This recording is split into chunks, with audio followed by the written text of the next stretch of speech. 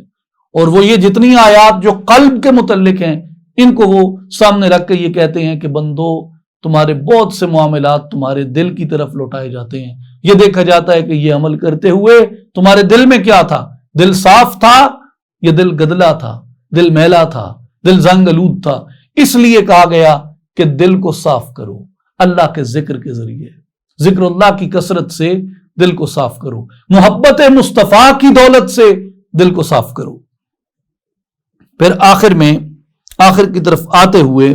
تقریباً آیت نمبر 192 میں ارشاد مبارک ہے، وَإِنَّهُ لَتَنزِيلُ رَبِّ الْعَالَمِينَ، بے شک یہ قرآن سارے جہانوں کے رب کا نازل کردہ ہے، نازل بِهِ الروح الامین، اسے روح الامین یعنی جبریل علیہ السلام لے کے اترے ہیں، عَلَى قَلْبِكَ لِتَكُونَ مِنَ الْمُنذِرِينَ، آپ کے قلب انور پر ہم نے اس کو اتارا تاکہ آپ نافرمانوں کو ڈر سنانے والوں میں سے ہو جائیں۔ علامہ ابن کثیر رحمۃ اللہ علیہ نے علی قلبی کا کہ یہ آپ کے دل کے اوپر نازل کیا گیا، اس کی تفسیر میں یہ فرمایا کہ حبیب مکرم صلی اللہ علیہ وسلم اس معزز امین جلیل القدر اور فرشتوں کے سردار فرشتے نے آپ کے قلب منیر کے اوپر یہ قرآن مجید اتارا ہے، جو ہر قسم کی آلودگی اور کمی اور بیشی سے پاک ہے۔ تو قرآن مجید کو پاک جگہ پہ رکھا جاتا ہے، اور یہ قرآن جب زمین پہ اتارا گیا تو آقا پاک علیہ الصلوۃ والسلام کے قلب اقدس پہ اتارا گیا۔ اس لیے حضور علیہ الصلوۃ والسلام خود بھی پاک ہیں، اور حضور علیہ الصلوۃ والسلام کا قلب اقدس بھی پاک ہے۔ اب سورہ نمل کی طرف آئیے۔ اس سورت کا جو نام ہے یہ بھی 19ویں پارے ہی میں ہے، سورہ نمل، اور اس سورت کا جو نام ہے وہ النمل ہے، اور اس کا ذکر بھی ایک آیت مبارکہ میں آیا، حتی اذا آتوا علی واد النمل قالت نملۃ یا ایھا النمل ادخلوا مساکنکم۔ تو یہ سلیمان علیہ السلام کا جو چونٹیوں والا واقعہ ہے، اس واقعے کی مناسبت سے اس سورہ مبارکہ کا جو نام ہے وہ النمل رکھا گیا۔ النمل جو ہے یہ چونٹی کو کہتے ہیں۔ سورہ نمل اور سورہ شعراء میں باہمی مناسبت یہ بیان کی گئی ہے کہ سورہ شعراء میں دیگر انبیاء کرام کے قصص ذکر ہوئے، لیکن حضرت داؤد علیہ السلام اور حضرت سلیمان علیہ السلام کا قصہ نہیں تھا، تو وہ قصہ چونکہ سورہ النمل میں آیا ہے، اس لیے سورہ النمل کو سورہ الشعراء کے بالکل بعد رکھا گیا۔ اور سورہ الشعراء میں جن انبیاء کے قصص اجمالی طور پر کچھ کے بیان ہوئے، سورہ النمل میں ان کے قصے تفصیلی طور پر بیان ہوئے۔ اور سورہ شعراء کی ابتدا میں بھی قرآن مجید کا وصف بیان فرمایا تھا، اور سورہ نمل کی ابتدا میں بھی قرآن مجید کا وصف بیان فرمایا ہے۔ اب آئیے سورہ مبارکہ کے خلاصے کی طرف، سورہ نمل کے، اور 19ویں پارے میں اس کی آیت نمبر 1 سے آیت نمبر 59 تک بیان ہوئی، اور اس آیت کا آیت نمبر 1 سے آیت نمبر 6 میں سورہ نمل میں قرآن مجید کی شان بیان ہوئی، مومنین کی صفات کو بیان کیا، اور ایمان نہ لانے والوں کے عذاب اور ان کی رسوائی کا ذکر ہوا۔ اور آیت نمبر 7 سے آیت نمبر 14 میں حضرت موسیٰ علیہ السلام کا آگ لانے کے لیے جانا،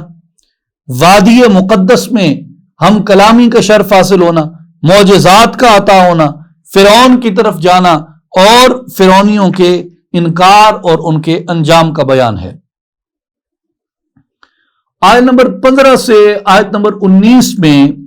حضرت داؤد علیہ السلام اور حضرت سلیمان علیہ السلام کی علمی شان کو بیان کیا اور ان کی شکر گزاری کو بیان کیا۔ حضرت سلیمان علیہ السلام کا لشکر کے ساتھ سفر کرنا اور چونٹیوں کے قصے کو اس میں بیان کیا گیا۔ پھر آیت نمبر 20 سے آیت نمبر 26 میں یہ بیان ہوا کہ ہدہد غائب ہو جاتا ہے اور حضرت سلیمان علیہ السلام اس سے باز پرس فرماتے ہیں، اور ہدہد جو ہے وہ خبر دیتا ہے کہ ملکہ بلقیس اور اس کی قوم کا سورج کی پوجا کرنے کا منظر، اور وہ گمراہ ہیں، یہ بیان کرتے ہیں، اور اللہ تعالیٰ سے کوئی چیز مخفی اور پوشیدہ نہیں ہے۔ پھر آیت نمبر 27 سے آیت نمبر 31 میں حضرت سلیمان علیہ السلام کے بارے میں بیان ہے کہ آپ ہدہد کے ہاتھ ملکہ بلقیس کی طرف خط بیچتے ہیں، اور ملکہ بلقیس کو مسلمان ہونے کی دعوت دینے کا بیان ہے۔ آیت نمبر 32 سے آیت نمبر 37 میں ملکہ بلقیس کا اپنے سرداروں سے مشورہ کرنا اور حضرت سلیمان علیہ السلام کو تحفے بھیجنے کا بیان ہے۔ حضرت سلیمان علیہ السلام کا ان تحائف کو قبول نہ کرنے کا بیان ہے۔ آیت نمبر 38 سے آیت نمبر 44 میں ملکہ بلقیس کے آنے کا اور اس کے تخت کے لے آنے کا واقعہ ہے، اور ملکہ بلقیس کے حضرت سلیمان علیہ السلام کے محل میں داخل ہونے اور پھر آپ کے ساتھ اسلام لے آنے کا بیان ہے۔ آیت نمبر 45 سے آیت نمبر 53 میں حضرت صالح علیہ السلام کی بعثت کو بیان کیا گیا، قوم سمود کی تباہی کو بیان کیا گیا، اور ایمان والوں کی نجات کو بیان کیا گیا۔ اور آیت نمبر 54 سے آیت نمبر 59 تک حضرت لوط علیہ السلام کی بعثت ہے، اور قوم لوط کے قبیح فعل کا ایک مرتبہ پھر ذکر ہے، اور ان کے اس برے فعل، یعنی جو وہ سیم سیکس میرج کا جو ان کا کانسیپٹ تھا، اس کی اللہ تبارک و تعالیٰ نے تکذیب بھی فرمائی، اور یہ بیان کیا کہ ان کے اس سیم سیکس میرج کی ان کی جو یہ بدفعلی تھی، ہم جنس پرستی تھی، اس کے عوض ان کے اوپر ہم نے اپنا عذاب مسلط کیا، اور اللہ تعالیٰ کے برگزیدہ بندوں پر اللہ تبارک و تعالیٰ نے سلام فرمایا ہے سورہ نمل میں۔ آغاز اس کا ہوتا ہے تاسین تلک آیات القرآن و کتاب مبین۔ تاسین یہ حروف مقطعات ہیں، اور ان کا صحیح معنی اللہ اور اس کا رسول ہی بہتر جانتے ہیں، اور آگے فرمایا کہ یہ کتاب روشن، یہ قرآن اور روشن کتاب کی آیتیں ہیں، ہدی و بشرا للمؤمنین، جو ہدایت ہے ایسے ایمان والوں کے لیے خوشخبری ہے۔ الذین یقیمون الصلاۃ ویؤتون الزکاۃ وہم بالآخرۃ ہم یوقنون، جو نماز قائم کرتے ہیں، زکوٰۃ ادا کرتے ہیں، اور وہی ہیں جو آخرت پر بھی یقین رکھتے ہیں۔ اس میں ایک تو یہ ارشاد جو ہے کہ یہ قرآن اور واضح کتاب کی روشن آیات ہیں جو اہل ایمان کے لیے سراپا ہدایت ہے۔ اس سے ایک چیز بہت واضح ہو جاتی ہے کہ یہ جو عام طور پہ بیان کیا جاتا ہے کہ اس قرآن کو پڑھ کے اکثر لوگ ہدایت پا جاتے ہیں اور اس قرآن کو پڑھ کے اکثر لوگ گمراہ ہو جاتے ہیں، تو کون لوگ ہدایت پاتے ہیں؟ اس فلسفے کو قرآن اپنی ان آیات میں واضح کرتا ہے کہ ہدی و بشرا للمؤمنین، جو مومن ہے، جو اللہ کی اطاعت کرتا ہے، اللہ کی عبادت کرتا ہے، اس کی بندگی کرتا ہے، اس کے دین کی تصدیق کرتا ہے، اور محمد مصطفیٰ احمد مجتبیٰ صلی اللہ علیہ وآلہ وسلم کی نبوت کو، حضور کی ختم نبوت کو مانتا ہے، حضور علیہ الصلوۃ والسلام کی ذات اقدس کی اطاعت کرتا ہے، آپ سے محبت رکھتا ہے، آپ کا ایسا ادب کرتا ہے جیسا اللہ نے قرآن میں سکھایا، اور حضور علیہ الصلوۃ والسلام کی سنت پہ، حضور کی شریعت پہ چلتا ہے، حضور کے دین کا حامی اور مددگار ہوتا ہے، اور حضور علیہ الصلوۃ والسلام سے وہ اپنا یہ جو سلسلہ اتباع ہے اس کو قائم کرتا ہے، نماز ادا کرتا ہے، زکوٰۃ ادا کرتا ہے، اور قرآن مجید کی تصدیق کرتا ہے، اور یوم آخرت کے اوپر ایمان رکھتا ہے، حشر کے اوپر قیام رکھتا ہے، دوبارہ اٹھنے کے اوپر یقین رکھتا ہے، اور جنت اور جہنم ان دونوں کے عذاب اور نعمتوں کے برحق ہونے پہ یقین رکھتا ہے، ایسا شخص ہے جو قرآن مجید سے ہدایت پاتا ہے۔ نمل کا جو واقعہ ہے چونٹیوں کا، اس میں ایک بڑی دلچسپ بات ہے۔ فرمایا حتی اذا آتوا علی واد النمل قالت نملۃ یا ایھا النمل ادخلوا مساکنکم لا یحطمنکم سلیمان وجنودہ وہم لا یشعرون، یہاں تک کہ جب وہ لشکر چونٹیوں کے میدان پر پہنچے تو ایک چونٹی کہنے لگی جو ان کی سردار تھی، اس کے بارے میں مفسرین نے لکھا ہے کہ اے چونٹیو، اپنی رہائش گاہوں میں داخل ہو جاؤ، کہیں سلیمان علیہ السلام اور اس کے لشکر تمہیں کچل نہ دیں، اور اس حال میں کہ انہیں خبر بھی نہ ہو کہ تم ان کے پاؤں کے نیچے کچلی جا رہی ہو۔ اور آگے بیان ہوتا ہے فَتَبَسَّمَ ضَاحِكًا مِّن قَوْلِهَا، حضرت سلیمان علیہ السلام چونٹی کی بات سے ہنسی کے ساتھ مسکرائے اور عرض کیا ہے پروردگار مجھے اپنی توفیق سے اس بات کے اوپر قائم رکھ کہ میں تیری اس نعمت کا شکر بجا لاتا رہوں۔ کون سی نعمت؟ جو تو نے مجھ پر کی اور میرے والد پر انعام فرمائی، اور میں ایسے نیک عمل کرتا رہوں جن سے تو راضی ہوتا ہے، اور مجھے اپنی رحمت سے اپنے قرب خاص والے نیکوکار بندوں میں داخل فرما لے۔ یہ دعائے سلیمان علیہ السلام ہے۔ آئیے سب مل کے سلیمان علیہ السلام کی دعا پہ اور قرآن کے کلمات پہ آمین کہیں۔ ربی اوزعنی ان اشکر نعمتک التی انعمت علی وعلی والدی وان اعمل صالحا ترضاہ وادخلنی برحمتک فی عبادک الصالحین، آمین یا رب العالمین۔ اس پہ صاحب روح البیان نے سیدنا امام اعظم امام ابو حنیفہ رحمۃ اللہ علیہ کا واقعہ لکھا ہے کہ ایک عالم وارد ہوئے بغداد میں، غالباً حضرت قتادہ تھے، تو ان سے لوگوں نے سوال کرنے شروع کیے اور ان سے درس لینا شروع کیا۔ تو امام اعظم ابو حنیفہ رحمۃ اللہ علیہ آپ ابھی کم سن لڑکے تھے، تو آپ بھی قتادہ کے پاس چلے گئے سیکھنے کے لیے، حضرت قتادہ رضی اللہ عنہ کے پاس، اور عرض کرنے لگے کہ جس چونٹی نے حضرت سلیمان علیہ السلام سے کلام کیا تھا وہ مذکر تھی یا مؤنث تھی؟ تو آپ کے سوال پہ حضرت قتادہ رضی اللہ تعالیٰ عنہ خاموش ہو گئے اور حضرت امام اعظم کی طرف دیکھنے لگے، یعنی مراد یہ تھی کہ آپ بتائیں۔ تو امام اعظم ابو حنیفہ رحمۃ اللہ علیہ نے عرض کی کہ میرے خیال میں وہ چونٹی مؤنث تھی۔ تو حضرت قتادہ نے پوچھا کہ آپ کو کیسے معلوم ہوا کہ یہ مؤنث تھی اور مذکر نہ تھی؟ تو آپ نے عرض کی کہ اللہ تعالیٰ نے فرمایا ہے قالت نملۃ،